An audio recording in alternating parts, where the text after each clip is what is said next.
in Bohr model of atom, we are going to see first some of the assumptions made by Bohr or postulates. Okay, before going to see that, first of all we must know Bohr's model is applicable, right? It is applicable. It is applicable only for one electron systems. What is meant by that? Or one electron atoms, right? Or one electron species. Say for example, you can apply this to hydrogen atom, you can apply this to helium ion He+, you can apply this to lithium 2+, etc., etc. Right? Hydrogen atom has one electron, helium ion He+ ion has one electron, lithium 2+ has one electron. So Bohr model is applicable only for species containing one electron. Okay, so you can use for hydrogen atom or hydrogen like ions. These are all called hydrogen like ions. Hydrogen like ions. Then actually Bohr proposed the model based on the results obtained from hydrogen spectrum. Okay, Bohr proposed the model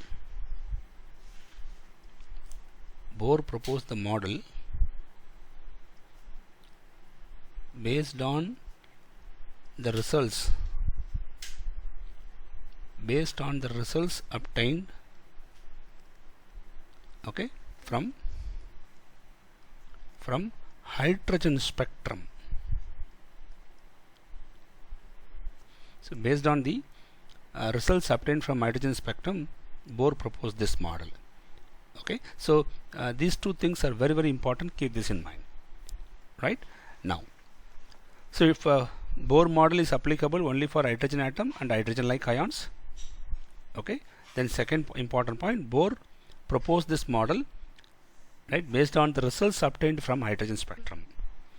Okay, now what are the postulates of Bohr's model or assumptions of Bohr's model?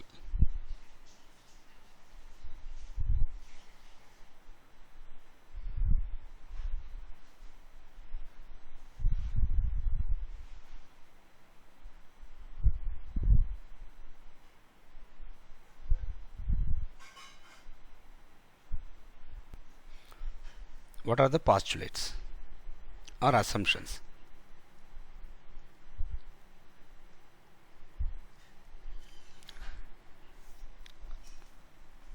Number one,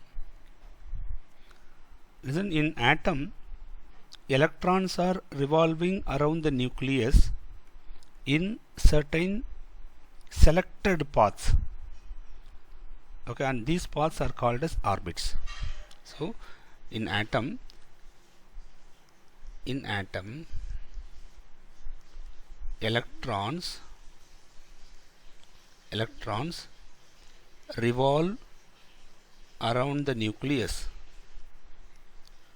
revolve around the nucleus in certain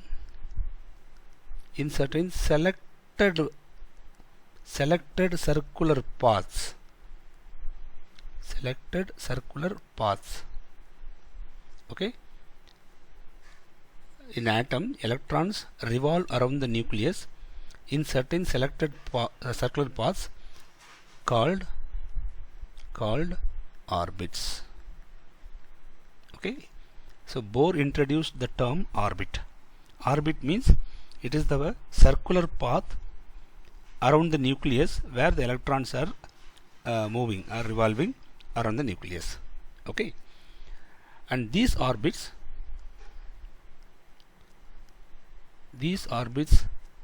are stationary orbits. These orbits are stationary orbits. What is the meaning for stationary orbit?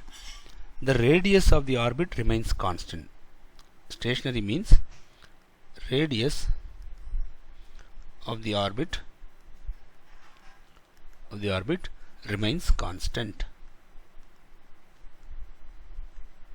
Okay, so suppose if you have suppose in an atom we have nucleus at the center, you know very well all the neutrons and protons are present in the nucleus. Okay, and nucleus carry positive charge. What about the electrons? Electrons are revolving around the nucleus in circular path. Okay, this is the first circular path and this is the second circular path. These circular paths are also called orbits. So this is the first orbit and this is the second orbit, and we have third orbit, right? Like that we have fourth orbit, fifth orbit, etc., etc. Okay, so keep this point in mind. In atom, electrons revolve around the nucleus in certain selected orbits. Okay, these orbits are stationary. What is meant by stationary? The radius of each orbit, see, radius of the first orbit, or radius of the second orbit, or radius of the third orbit, right? This radius, first orbit radius, second, they remains constant. Okay, the value never decrease or increase, it remains constant. That is why these orbits are called as stationary orbits. Okay, yeah. And the first orbit is denoted by the symbol K. It is also called as K shell. Second orbit is called L shell. Third orbit is called M shell. Okay, like that we have. So we have K shell, we have L shell, we have M shell, we have N shell, etc., etc. Okay, K shell means it is the first orbit. L shell is nothing but second orbit. M shell nothing but third orbit, and fourth orbit, like that. Okay, so keep this in mind. Is that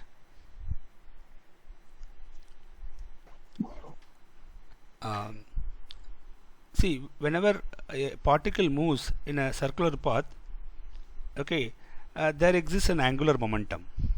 Okay, whenever any body moves in circular path, right, there exists angular momentum. The angular momentum usually exists at the center, right? So, and the angular momentum can take any possible value.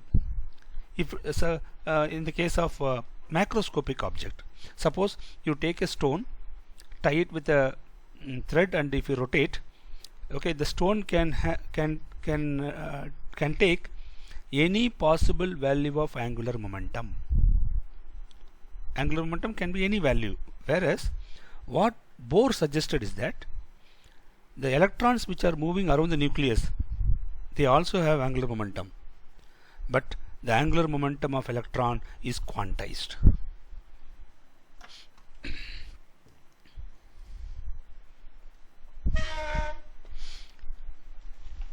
Let me write here. Angular momentum of electron is quantized. Quantized means the angular momentum cannot have any just like that any value. It will take only certain allowed values. That's the meaning for quantized value. Okay, so angular momentum of electron which is moving around the nucleus can take only certain allowed values, not all possible value. That's the meaning for angular momentum of electron is quantized. Okay, and you know very well, angular momentum is nothing but mass times velocity into radius, mvr. Mass into velocity into radius is nothing but angular momentum. And what Bohr suggested is that this angular momentum, okay, is a quantized one. And what are the possible values? For this, he gave a formula that angular momentum is equal to n into h by 2 pi. N into h by 2 pi, where n is nothing but orbit number, which is 1, 2, 3, 4, etc. Okay, if I put n equal to 1, I'll get the angular momentum in the first orbit. If I put n equal to 2, I'll get angular momentum in the second orbit. Okay, so in first orbit, what's the angular momentum of the electron? In the first orbit, if I put n equal to 1, I'll get angular momentum as h by 2 pi, correct? Okay, if I put n equal to 2, if I put n equal to 2 here, 2 into h by 2 pi, or one more information, h by 2 pi, right, it is also called as h cross. H by 2 pi, right, is also simply called as h cross. Therefore, I can write h by 2 pi or just h cross. So, in the first orbit, electron can have angular momentum of h cross. In the second orbit, okay, if I put n equal to 2, I'll get 2 times h cross. This is the second allowed value for angular momentum. See, this is 1 h cross, this is actually 2 h cross. Between this, you may say 1.1 h cross, 1.2, many possible values are there, but electron cannot access all those values. Right? Electron can take only certain allowed values, and these are the allowed values. So, angular momentum in the first orbit is 1 h cross, angular momentum in the second orbit is 2 h cross, angular momentum in the third orbit is 3 h cross, etc., etc. Okay, so angular momentum of electrons revolving around the nucleus, okay, is a quantized one. Quantized means it will take only certain allowed values. Third point.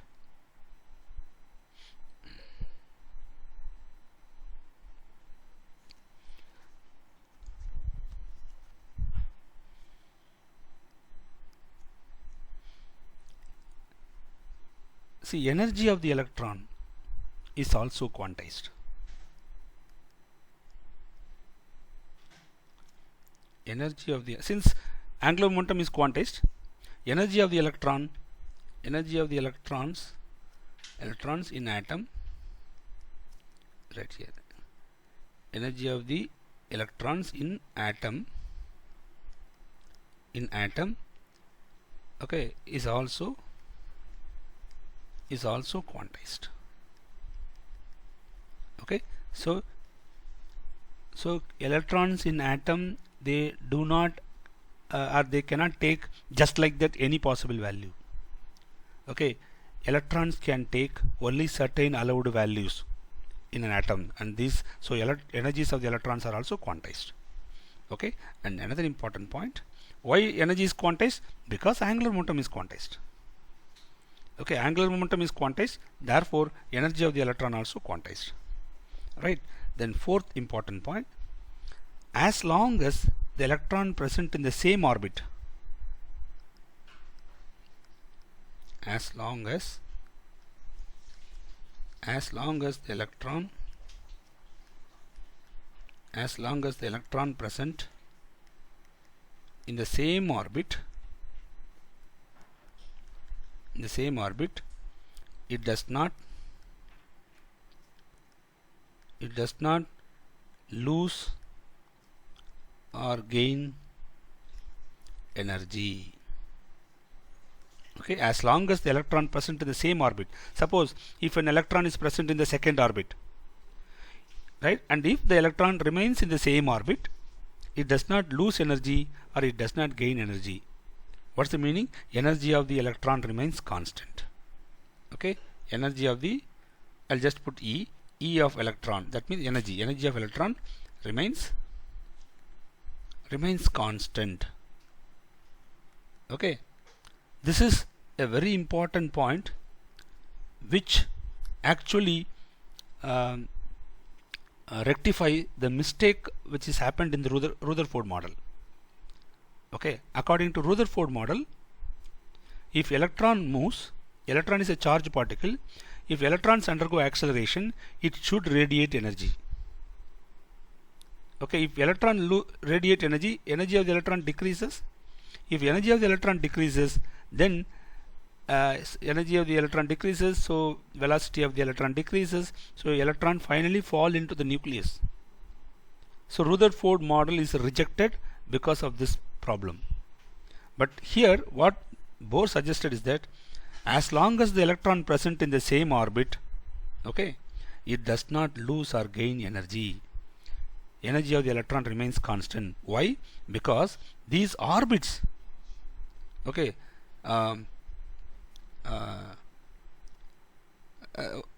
so it does not lose energy. That is the reason why these orbits are also called as energy levels. These orbits are also called as energy levels. Okay, these orbits are also called as energy levels because as long as electron remains in the same orbit, energy remains same. So that means each and every orbit has a definite amount of energy. Each and every orbit has a definite amount of energy. That is why these orbits are called as energy levels. Okay, take down. But when electron move from one orbit to another orbit, okay, then it may lose energy or gain energy depending upon from which orbit to which orbit the electron is moving. Okay, so electron absorption or emission of energy occurs. Absorption or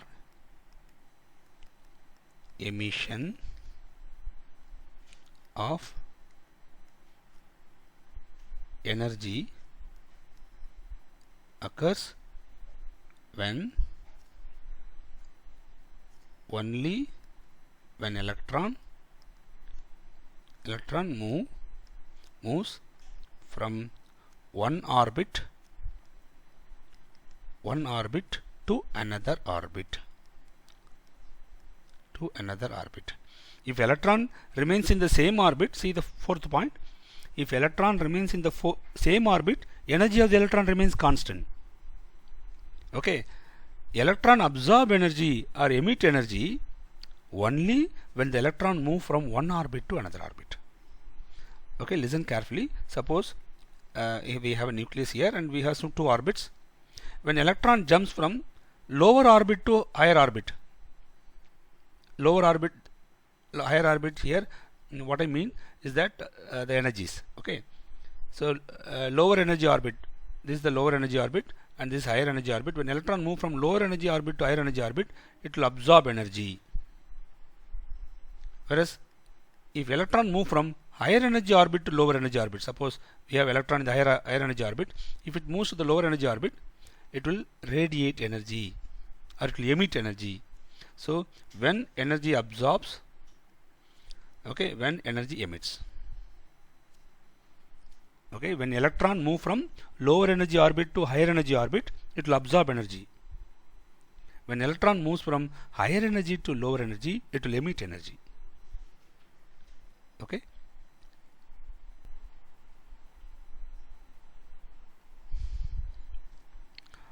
listen, in Bohr model, in Bohr's atomic model, Bohr's atomic model gives the precise position of electron, precise position of electron in atom. What is meant by that? Bohr calculated the radius of nth orbit. Here n means n can be 1 or 2 or 3 or 4. If I put n equal to 1, it is the radius of the first orbit. If I put n equal to 2 here, I will get radius of the second orbit, radius of the third orbit. Listen, Bohr model, okay, using Bohr model we can calculate radius of the orbit. Okay, suppose if we calculate radius of the third orbit, that means we can exactly say that the electron is present in the third orbit, right? Because I have told you electrons present only in these stationary orbits, right? So we can by calculating radius we can say that the exact position of the electron in an atom. Okay, so precise position of electron can be calculated by calculating the value of radius. Then we can determine precise velocity of the electron. Precise means exact. Precise velocity of electron can be calculated. Okay, velocity of the electron in the nth orbit. Let me put the symbol Vn. Rn means radius of nth orbit. Vn means velocity of the electron in the nth orbit. Then we can also calculate energy of the electron. We can also calculate energy of the electron in the nth orbit. I'll represent that as En. En means energy of the electron in the nth orbit. Okay, is this clear? Yes, sir. Yes, sir. Yeah, right. Yes, ma'am. Now we'll see how to calculate the radius of nth orbit. Okay, radius of nth orbit.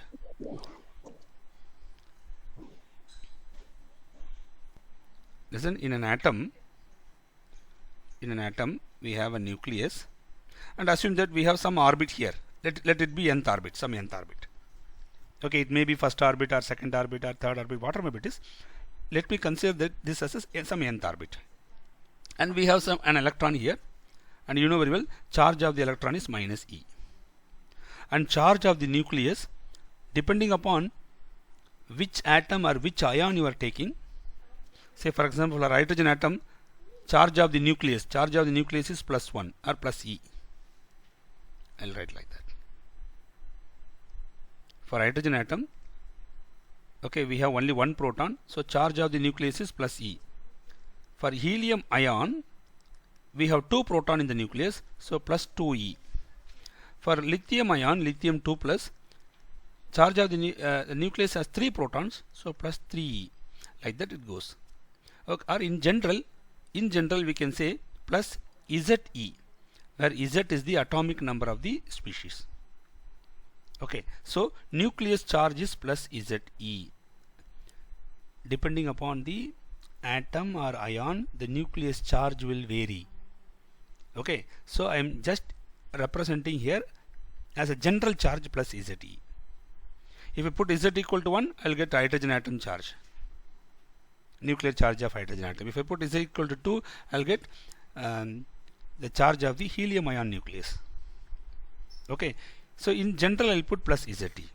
Observe carefully, nucleus is positive whereas electron is negative. So these two are opposite charges, and you know very well between two opposite charges there will be attraction. So the electron is attracted towards the nucleus. The electron is attracted towards the nucleus, and this force of attraction is called electrostatic force of attraction. Let me represent this as Fe. What is Fe? Fe means electrostatic force of attraction. Electrostatic force of attraction. Okay, and since these electrons are revolving around the nucleus in stationary orbits, they are moving around the nucleus in orbits, some force will act on the electron that will try to move away the electron from the nucleus. Some force will act on the electron, it will try to move the electron away from the nucleus, and that force is called centrifugal force. I'll put Fc. See what is Fc here? Fc is called centrifugal force. Listen carefully. Orbits are stationary. Okay, suppose if electrostatic force is high compared to centrifugal force, what will happen? Suppose electrostatic force is high compared to centrifugal force, what will happen? The electron will move towards the nucleus, correct? If electrostatic force is nothing but force which attract the electron towards the nucleus. So if electrostatic force is high, electron will start to move towards the nucleus. What will happen if centrifugal force is high? Away from the nucleus. Yeah, it will start to move away from the nucleus, correct? But the orbit is stationary. How it is possible? Orbit is stationary. That means, suppose if electron comes in, orbit will shrink. If electron move away, orbit will expand, correct? Yes. but orbit remains stationary. What does it indicate?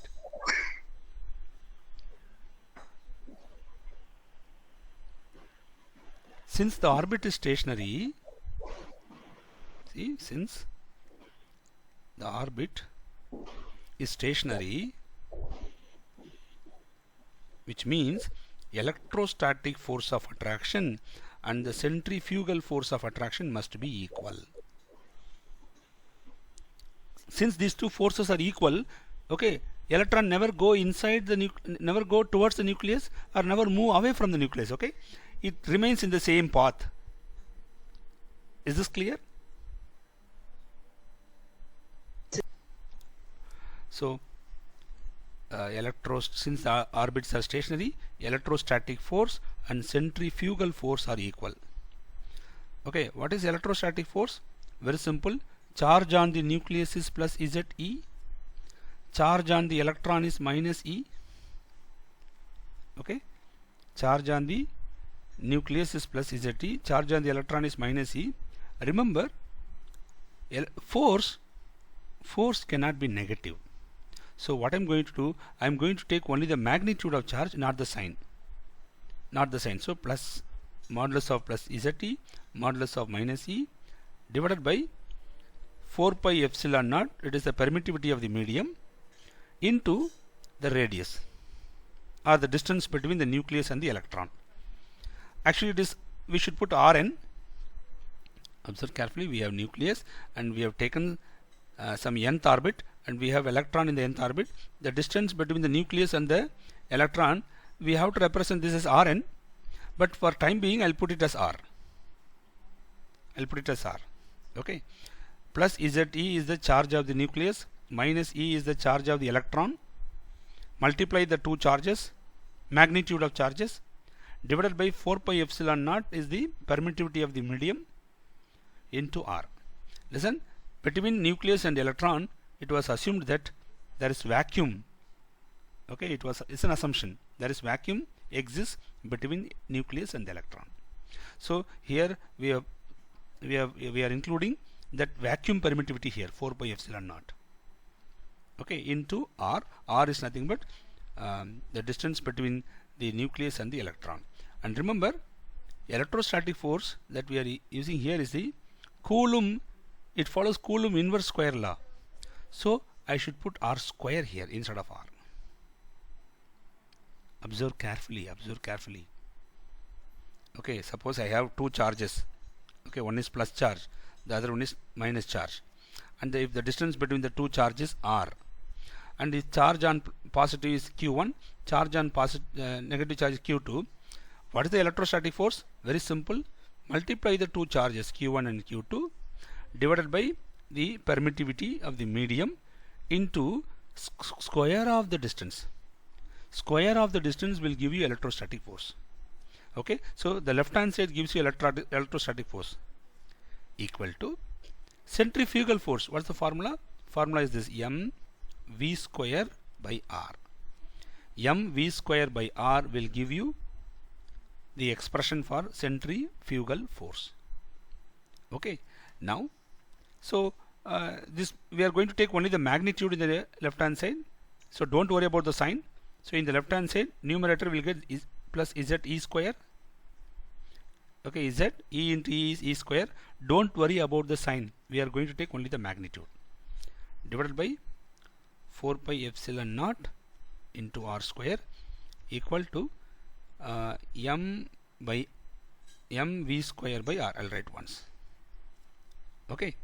Now I'll take this as equation number 1. Observe carefully. In Bohr's second postulate, I have given postulate number 2, where I said angular momentum mvr equal to n into h by 2 pi. Okay, from this what is V? What is V? V is equal to n into h by 2 pi. Bring this m and r to the right hand side, m into r. Okay, I can write V is equal to n into h by 2 pi mr. I'll substitute this V. Okay, I'll substitute this V in this place. So what will I get? Let me write in the next page. So in the left hand side we have Z E square by 4 pi epsilon naught R. So in the left hand side we have Z E square over 4 pi epsilon naught into R square, and in the right hand side we have M by R. Instead of V square I'll put the value. Okay, so V square NH by 2 pi mr. This is V square we should put, so whole square, right? Now Z E square over 4 pi epsilon naught R square, and here what we'll get, M into N square H square divided by R into 2 square is 4 pi square M square R square. Okay, now what I'm going to do, I'll just cancel the same terms present in the left hand side and right hand side, numerator, denominator and all. So here we have R square, here we have R square. I'll just cancel these two. Then I'll cancel this mass in the numerator M. In the denominator we have mass square, so I'll cancel the square. So that means one mass term will be there. Okay, yeah. So from this, what is R? I'll bring this R to the left hand side. So R is equal to N square H square over I'll bring the 4 pi epsilon naught to the right hand side, 4 pi epsilon naught. Okay, and I'll bring this Z E square to the left hand side. So 4 pi square M Z E square. I'll get an expression like this. This expression will give me radius of the nth orbit. So therefore radius of the nth orbit formula is this. Okay, what's the formula? N square H square into 4 pi epsilon naught divided by 4 pi square M Z E square. Okay, here H is called Planck constant, 4 pi epsilon naught is nothing but permittivity of the vacuum, 4 is a constant, pi square constant, M is mass of electron, that is also constant. Okay, so E is charge of electron, everything is constant except this N square and Z. Except N square and Z, everything is constant. If I put all those constant, I will get radius of the nth orbit as Rn equal to that constant value is 0.529.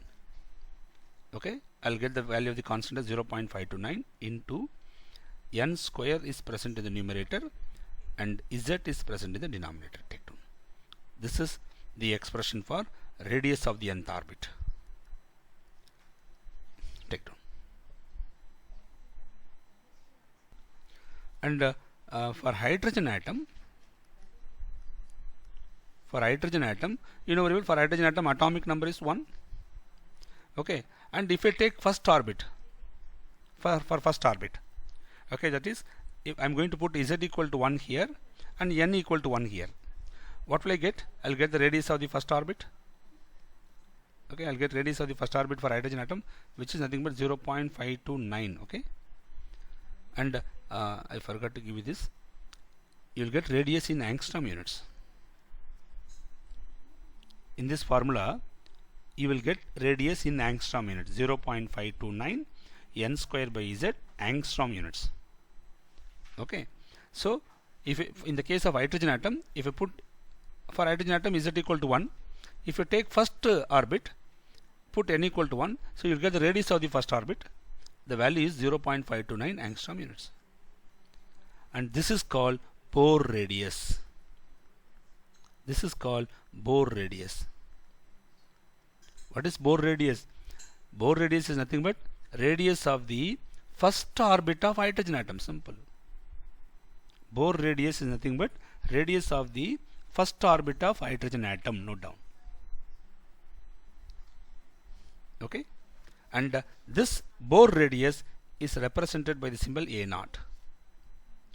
A0. So what I'm going to do, I'm going to write the expression in this manner. Rn equal to, instead of 0.529, I'll put this A0. A0 is called Bohr radius into N square by Z. Okay, take down. This is the expression for radius of the nth orbit. Take down. So the radius of the nth orbit formula Rn equal to constant A0 times n square by Z. See, what does this indicate? As n increases, okay, radius is, see, radius of the nth orbit is directly proportional to n square. Radius of the nth orbit is inversely proportional to Z. Z means nucleus charge. Okay, as n increases, it is directly proportional, so Rn increases. Okay, so if you take radius of the first orbit, the orbit radius will be small. If you go to second orbit, the radius will be large. If you go to third orbit, radius will be large. So as we move away from the nucleus, radius increases. First orbit radius is small, so first orbit circle is small circle. Second orbit radius, okay, second circle is somewhat larger compared to first orbit. Okay, and here sometimes they may ask questions like this: what will be the nature of the plot if I plot radius of the nth orbit in y-axis and n square in z-axis, x-axis, keeping z constant? Observe carefully. Keeping z constant, if we plot Rn versus n square, how the graph will look like? The graph will look like a straight line, okay, passing through the origin.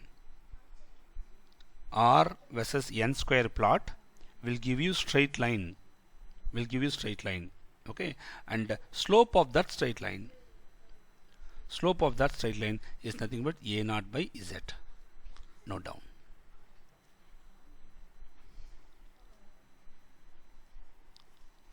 If I plot,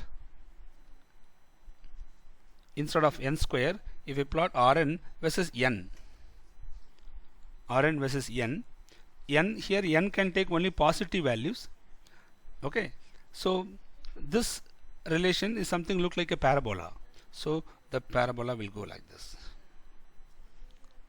It will go like a parabola. This parabola is parallel to x-axis.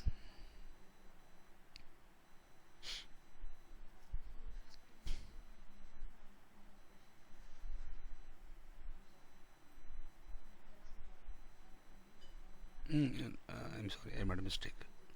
I'm sorry.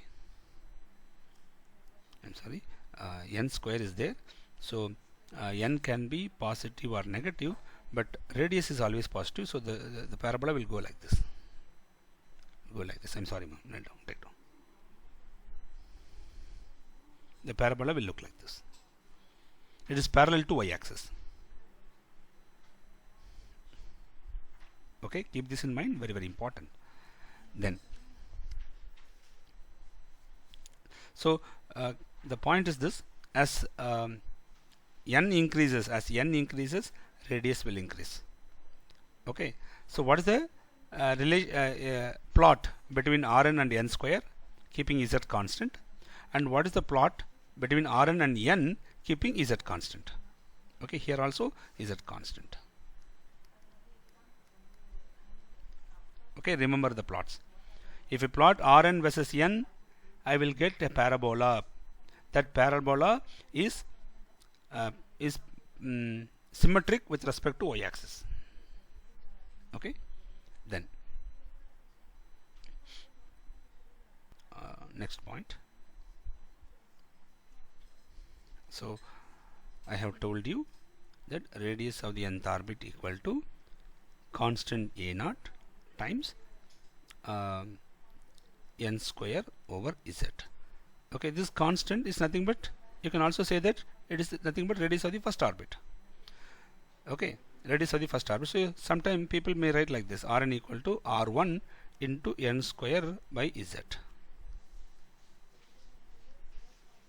Rn equal to R1 into n square by z, where R1 is the radius of the first orbit. Right? If it is the radius of the first orbit of hydrogen atom, then it is called Bohr radius A0. Right? Keep that in mind. Now,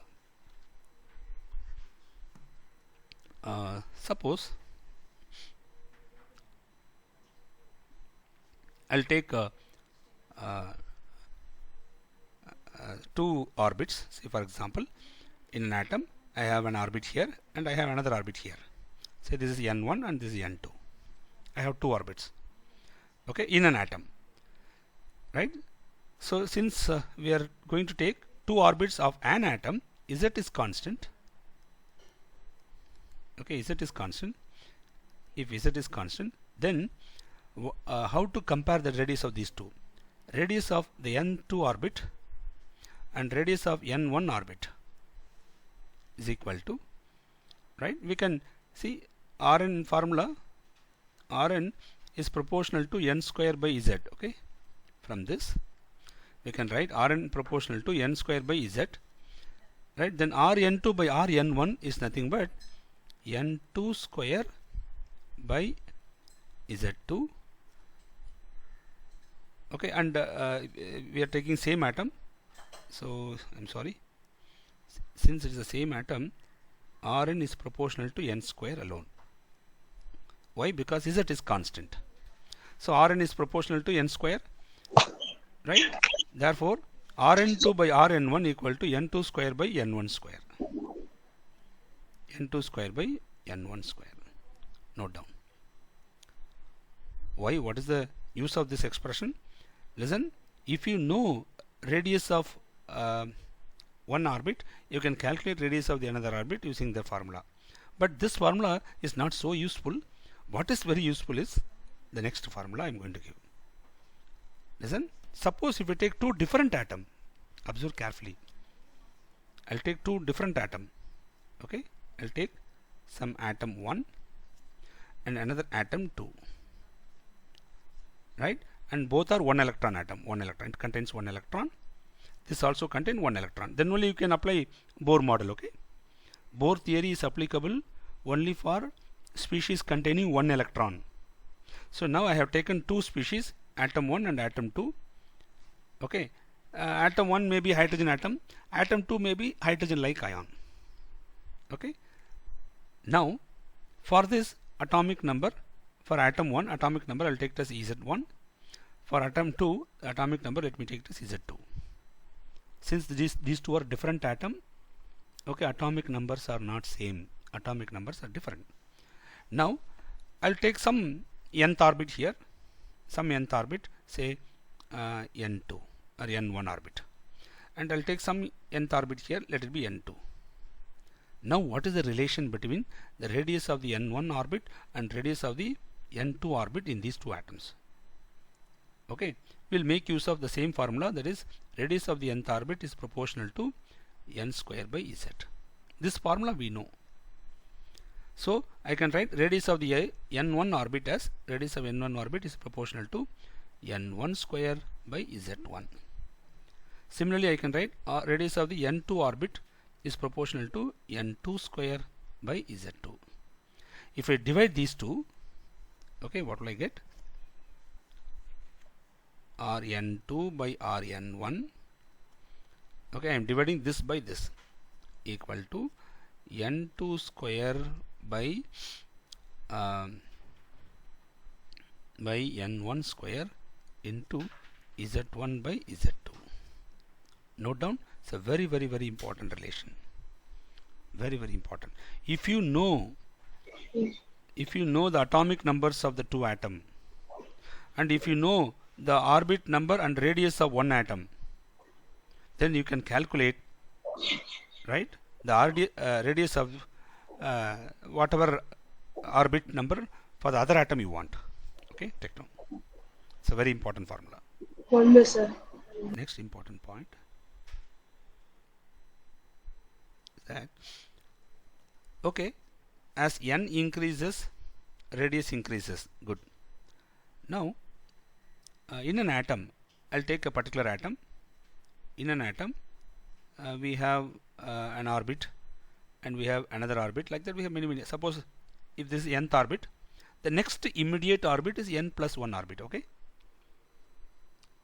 if you take any orbit as n, then the next immediate orbit, next higher energy orbit is n plus 1.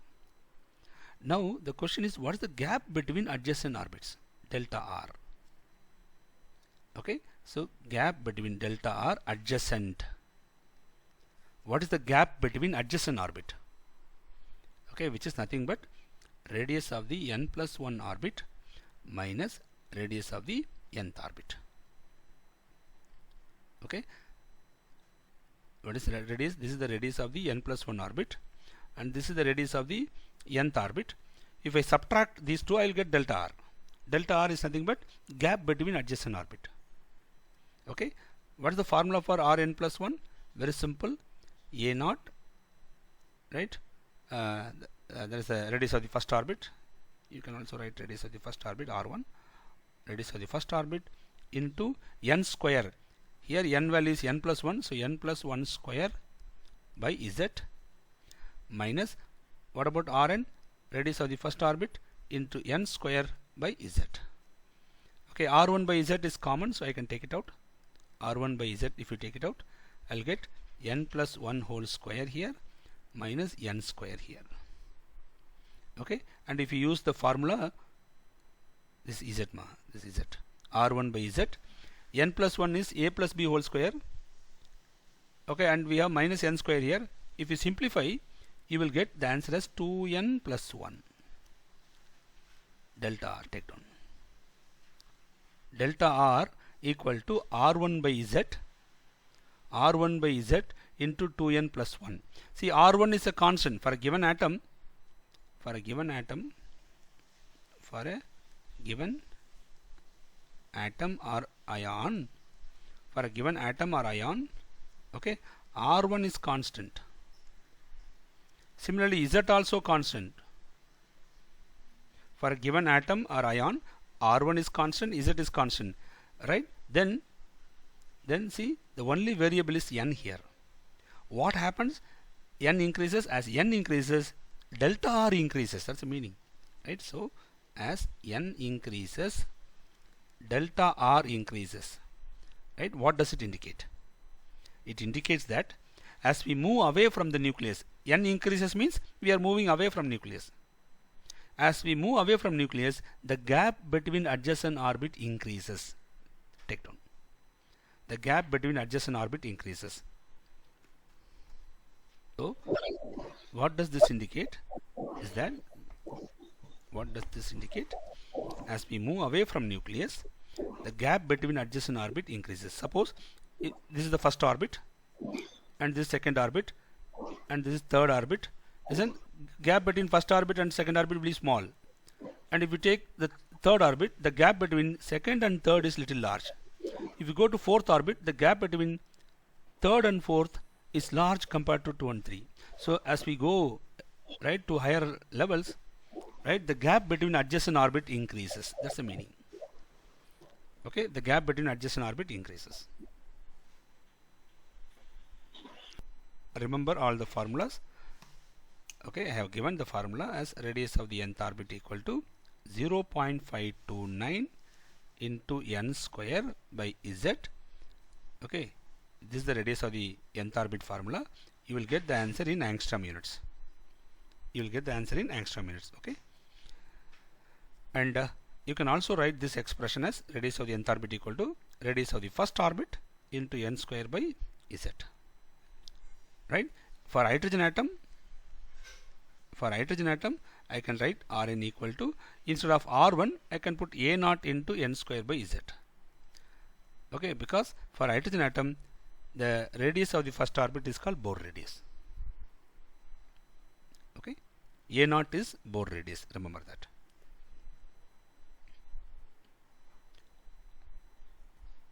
So the next term is velocity of the electron in the nth orbit, Vn. Vn means velocity of the electron in the nth orbit. Okay, yeah, how to calculate velocity? See, already we have seen this. The second postulate is mvr equal to n into h by 2 pi. Okay, angular momentum is quantized. This formula we have already seen. What is v? From this, v is equal to n into h by 2 pi. Bring this m and r to the right hand side. You get mr. Now velocity of the electron in the nth orbit, velocity of the electron in the nth orbit equal to n into h by 2 pi m into, in the place of r I'll put Rn. Rn means radius of the nth orbit. Okay, radius of the nth orbit, right, which is nothing but n into h by 2 pi m into, what is the formula for radius of the nth orbit, which is nothing but n square, let me check it out, radius of the nth orbit formula, yeah, see here, this is the radius of the nth orbit formula, n square h square 4 pi epsilon naught divided by 4 pi square m z e square. Okay, so I'll go back.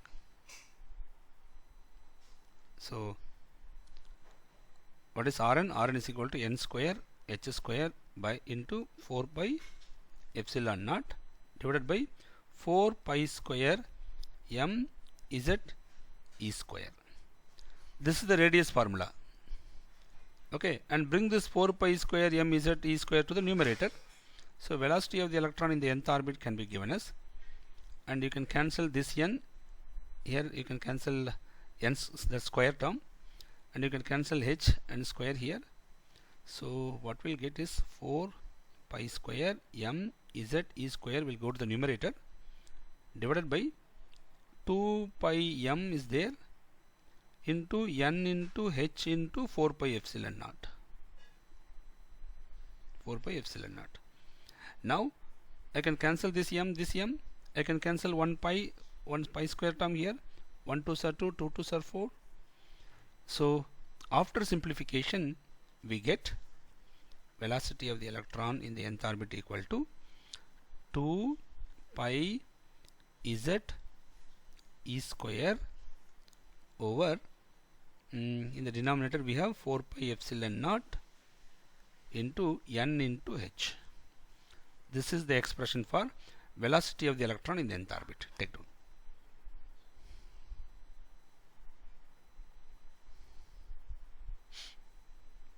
Two pi z e square by 4 pi epsilon naught into n into h.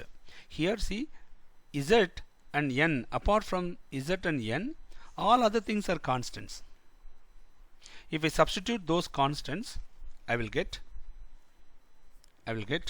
a simplified formula for velocity of the electron in the nth orbit, and the formula is this. So velocity of the electron in the nth orbit equal to 2.18 into 10 power 6, okay, z by n.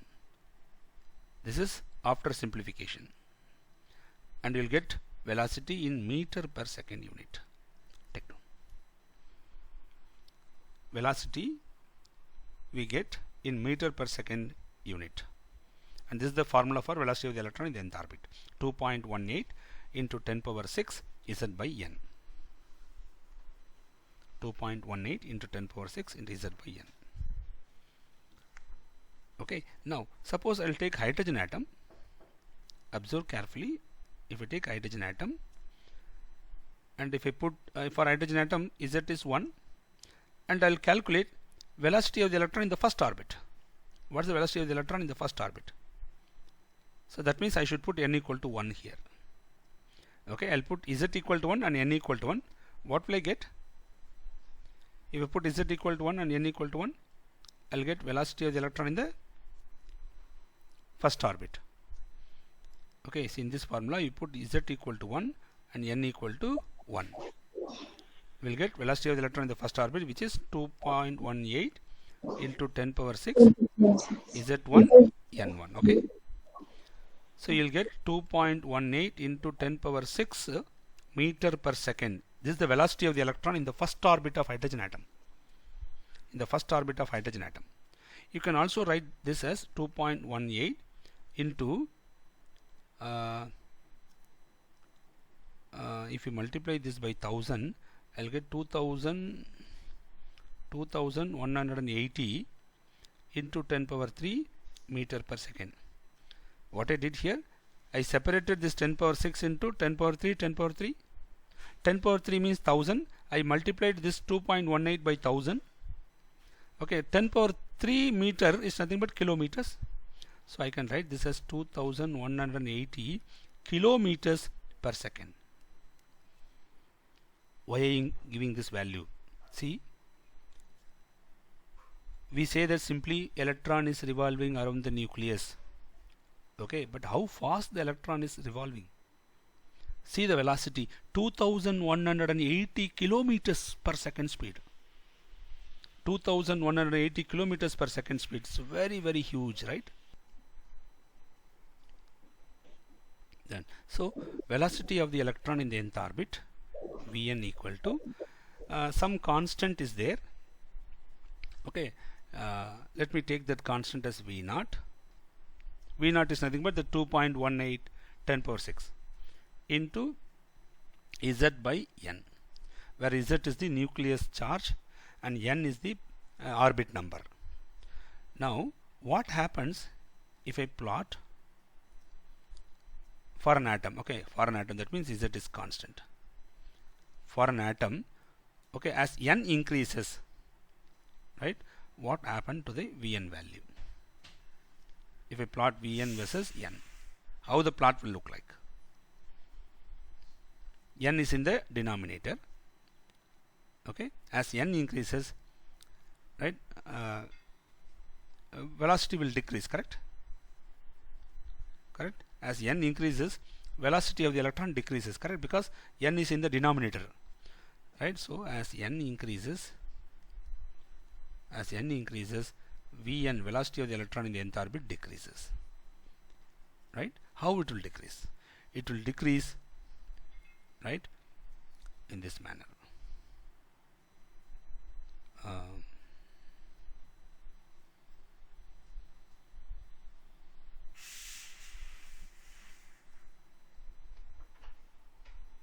It decreases in an hyperbolic manner. Okay, if I plot instead of N, if I plot Vn versus 1 by N, I am plotting 1 by N. If you plot Vn versus 1 by N, then we get a straight line with a negative slope. We'll get a straight line like this. We'll get a straight line like this with a positive slope, take down, where slope of this straight line equal to V0 into Z. V0 into Z, take down.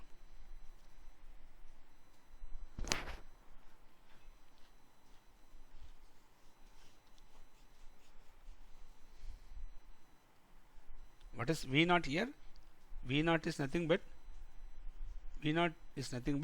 velocity of electron when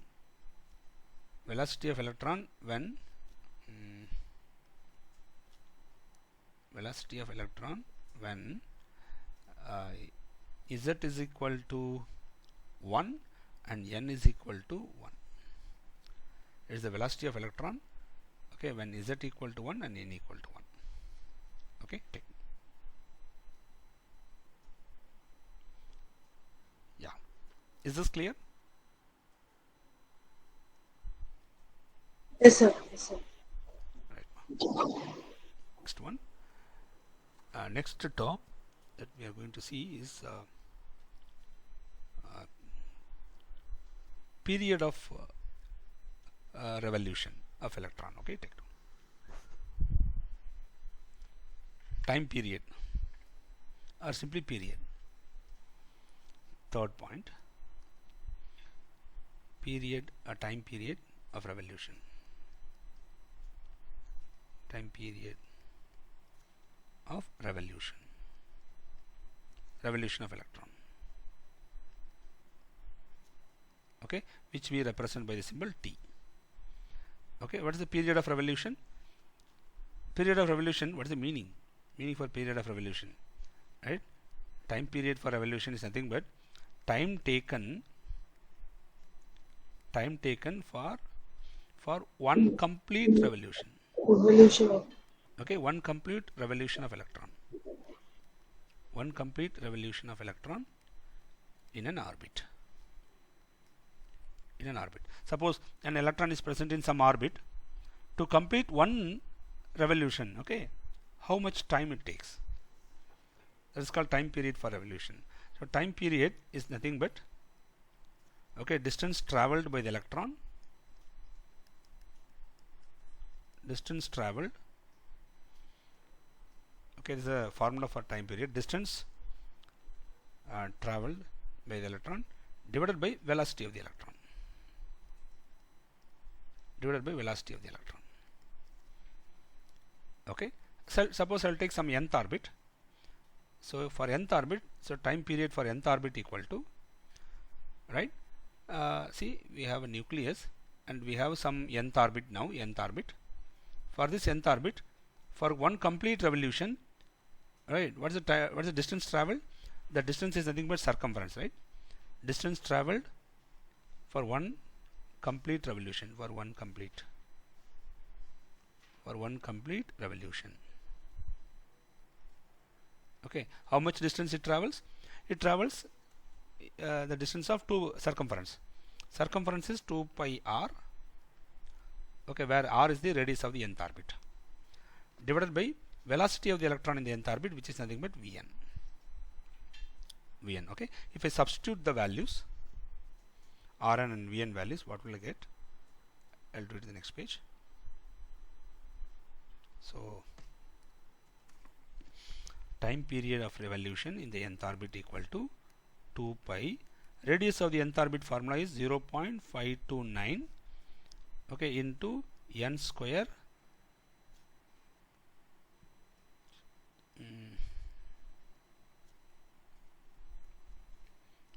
let me write little down, it's not properly, okay, let me down here. So radius of the nth orbit equal to 2 pi into radius of the nth orbit, which is nothing but 0.529 into n square by z. We will get the radius in angstrom units. I will convert that angstrom units into meters. You know very well, 1 angstrom unit equal to 10 power minus 10 meters. So I'll just multiply this by 10 power minus 10 divided by,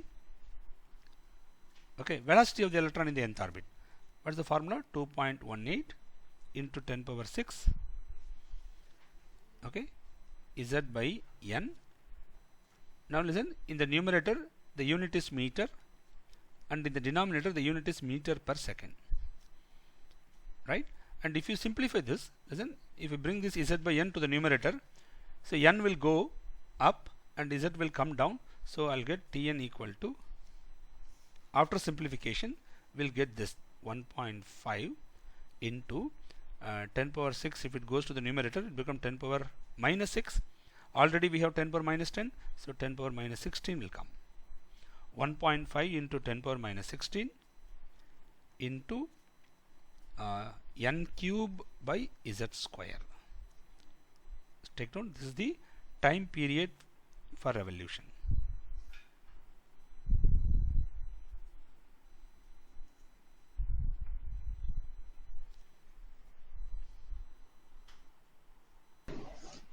You will get the answer in seconds.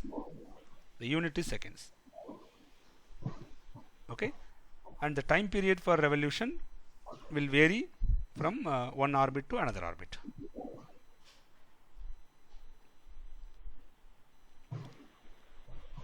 So time period for revolution is directly proportional to n cube. These are the things you should remember. It is directly proportional to n cube, and time period for revolution is inversely proportional to z square. Very important. So as n increases, time period for revolution also increases. What is meant by that? Suppose in the first orbit, the time taken to complete one complete circle may be very less. But if you go to some 10th orbit, in 10th orbit, the time taken to complete one complete revolution may be high. Okay, it's very high actually.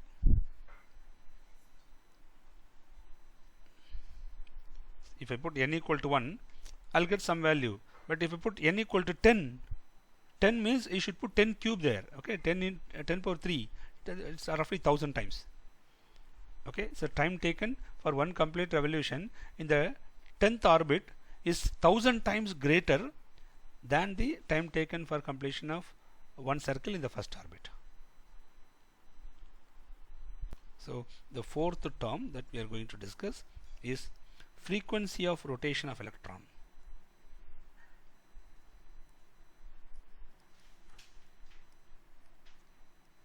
Frequency of rotation or revolution. Rotation or revolution. Frequency of revolution of electron. Revolution. Revolution of electron. Electron in the nth orbit. In the nth orbit. What is the frequency? What is the meaning? What is the meaning for frequency? It is nothing but number of times the electron revolve, okay, revolve around the nucleus in 1 second.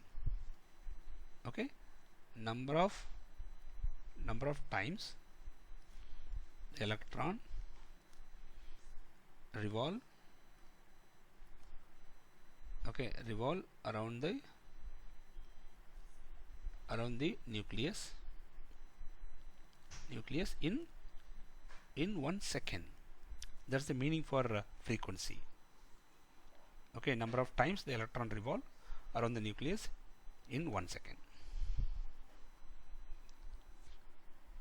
Right, which is nothing but frequency. We represent frequency by the symbol nu.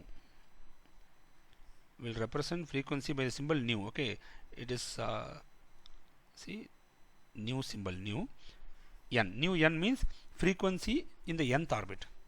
Frequency is nothing but 1 by t, time period for complete revolution. Okay, frequency is nothing but 1 by time period. Okay, and you know very well the expression for time period. So frequency nu n equal to 1 by 1.5 into 10 power minus 16. Now in the denominator we have n cube by z square. Bring the z square to the numerator. So what we'll get is, let me write here. Okay, so after simplification we get frequency of the electron in the nth orbit is 6.66 into 10 power 15 into z square by n cube. Right, take down. So this many times the electron will revolve around the nucleus in 1 second. In 1 second, so per second. Per second is also given a symbol hertz. Frequency unit is hertz. Okay, take. Frequency unit is hertz. This formula will give you the frequency of revolution of electron in the nth orbit. Okay, frequency means number of times the electron revolve around the nucleus in 1 second. Okay, how many cycles it completes? Okay,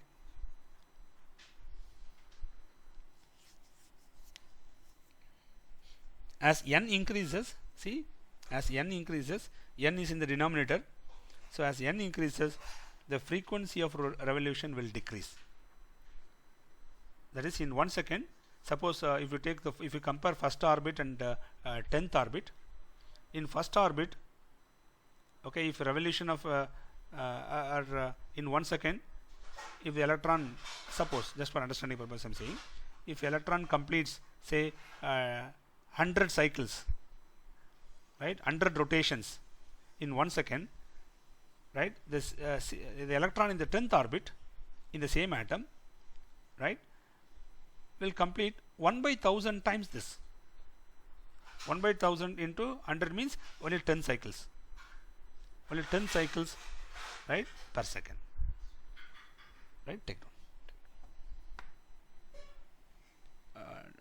Not 10 cycles, I'm sorry, 1 by 10 cycles or 0.1 cycles.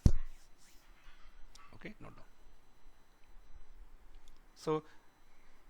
So we can calculate radius of nth orbit, we can calculate velocity of the electron in nth orbit, we can calculate the period of revolution, we can calculate the frequency of the revolution, right? Then the last one, energy of the electron in the nth orbit. Take down. energy of the electron in the nth orbit. All these quantities we can calculate exactly by making use of Bohr model. Energy of the electron in the nth orbit. Here this En represents total energy. Okay, En means total energy of the electron in the nth orbit.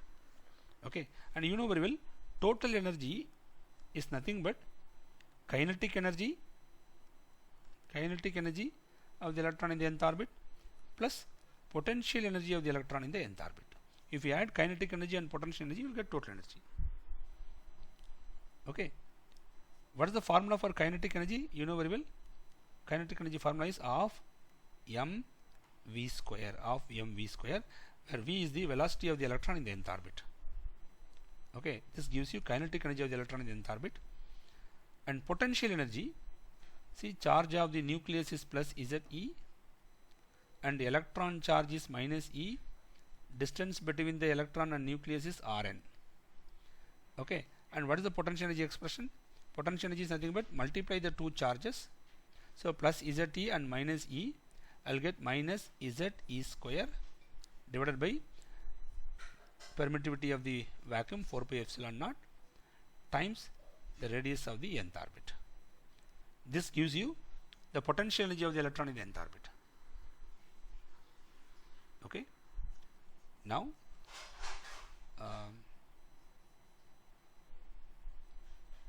we can write this as 1 by 2 into m into what is Vn? We know that. I am just substituting the values. 4 pi epsilon naught square into n square h square minus, here similarly this 4 pi square m z square will go to the numerator, so we will get 4 pi square m z into z become z square, e square into e square become e power 4 divided by 4 pi epsilon naught into n 4 pi epsilon naught square. We have 4 pi epsilon naught here and here, so it become 4 pi epsilon naught square into n square h square. Now if you see the two terms here, 1 2s are 2, 2 2s are 4. So the first term is 2 plus 2 pi square into m z square e power 4 by 4 pi epsilon naught square n square h square, and second term is minus 4 times that. So if I subtract, we get this, we get the answer, the final expression, which looks like this.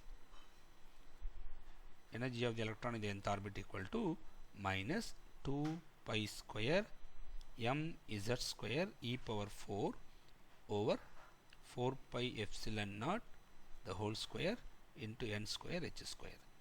This is the expression for energy of the electron in the nth orbit of hydrogen atom. Take note. So this is the expression for energy of the electron in the nth orbit. In this, see, except Z and N, all other things are constant. Okay, for an electron in an atom. So all other things are constant. Therefore, if I substitute all the constant, we'll get a simplified expression for En, which is equal to minus 13.6 into Z square by N square. You'll get energy expression minus 13.6 Z square N square electron volt per atom. This much amount of energy in electron volt per atom will get. This is the simplified formula for energy of the electron in the nth orbit, minus 13.6 Z square by N square.